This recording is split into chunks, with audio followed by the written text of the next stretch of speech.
It has been 3 great Mondays of stories from breast cancer survivors. We have enjoyed it so much. We thank McLaren Bay Region for putting us in touch with our breast cancer survivors. And when we looked at the list of who we had to talk with this year, Barb says, well, boy, that Michelle Cummings, that name looks familiar. Yeah. And it's so familiar because we had Michelle with us last year. We get her 2 years in a row. How did we get so lucky, Michelle?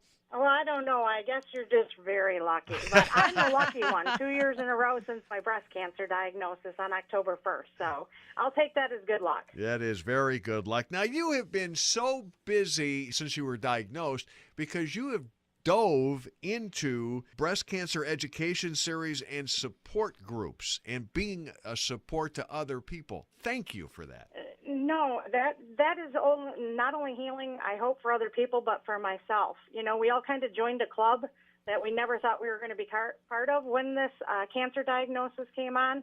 And I think being able to support other people emotionally and give them some tips on financial things that have helped me, like the Pink Fund along the way, are really important. I mean, it's healing for myself, and I think it also, you know, it's good to have somebody that's gone through the things that you can bump some ideas off and see how they got through it. Considering that you are a breast cancer survivor, and sometimes you meet women who the diagnosis is very fresh. So in other words, they just found out and they have that initial reaction. What are some of the questions that they ask you? I think, how did you get through it? You know, how did you wrap your head around this? And biggest thing is what to expect. I mean, the fear of the unknown. I think something that resonates with a lot of the cancer patients is they can get through it, but it's just so much at once. Everybody's journey is different, but there's a lot of similarities and at least some support you can provide for what worked for you, at least as a kind of a roadmap for them. Well, Michelle, thank you for doing that for those other breast cancer patients. We know that they appreciate you. Well, I appreciate them. It's fantastic to be able to go there and see such strong women all the time, and men. Oh, yeah. We won't forget about them. No, and we'll talk about that coming up. We're going to take a quick break, and we'll come back because I want to talk about that. That's the one thing we really haven't brought up this year, and that's men and breast cancer, and we will coming up next with Michelle Cummings. In 3, 2, 1. Back with Michelle Cummings. She's our final McLaren Bay Region breast cancer survivor. This is the second year in a row we've talked to Michelle, and there's a good reason for it because at 47 years old, you go to these breast cancer education and support groups, and you're like one of the youngest people there. Is that correct? Yeah, that's usually what I find. Now, we talked about men in breast cancer just a bit before we took our break. How many men do you see, and how difficult is it for them?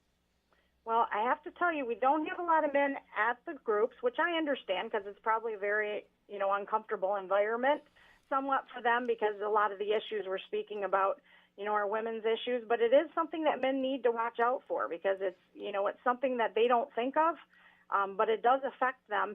And a lot of the treatments, as far as chemo and those type of things are the same. So they do go through a similar journey in that.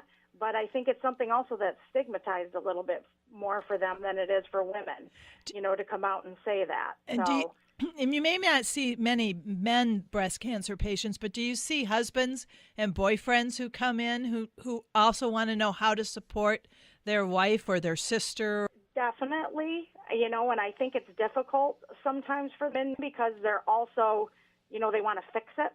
And this isn't something that can always be fixed. I think men a lot of times are fixers, and it's difficult for them, I think, to see their, girlfriends, wives, daughters. I know for my father, that was a very difficult thing for, him to see me going through. And I could see it on his face. He wanted to be strong and do everything for me, but it put him in a very helpless position of how to do that.